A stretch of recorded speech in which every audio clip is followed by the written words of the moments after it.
আসসালামু আলাইকুম। একজন কমেন্ট করেছে বেশি দিন টিকবে না এই ভালোবাসা। ভবিষ্যৎবাণীর জন্যেই বাঙালি সবচেয়ে সেরা। হ্যাঁ, বাঙালি কি সুন্দর ভবিষ্যৎবাণী করেছে রে, যে বউটা টেকবে না।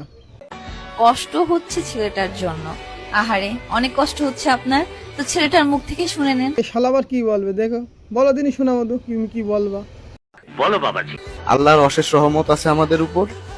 আল্লাহর পথে চলার চেষ্টা করতেছি, চলতেছি, ভালো আছি। ও মোর খোদা, হালার পালা তো দেখছে আল্লাহর একসের ভালো বান্দা রে। কিন্তু আপনাদের মতো কমেন্ট করার মানুষরা ভালো নাই, কারণ আপনারা সমালোচনা করতেছেন। নিজের জীবন ঠিক করেন, নিজের জীবনে ঠিক নেই, মানুষের জীবন নিয়ে তো কথা বলেন কেন?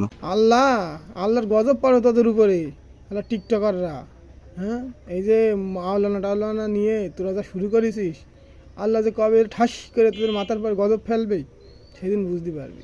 নিচু মনের মানুষ, এরা মানুষের দোষ নিয়ে কথা বলে। Small people talk about people, average people talk about. আহারে কি সুন্দর চেহারা, এই চেহারা দেখে মনে হচ্ছে ডাইরেক্ট জান্নাত থেকে হুর পড়িয়েছেন টিকটকার ভিতর।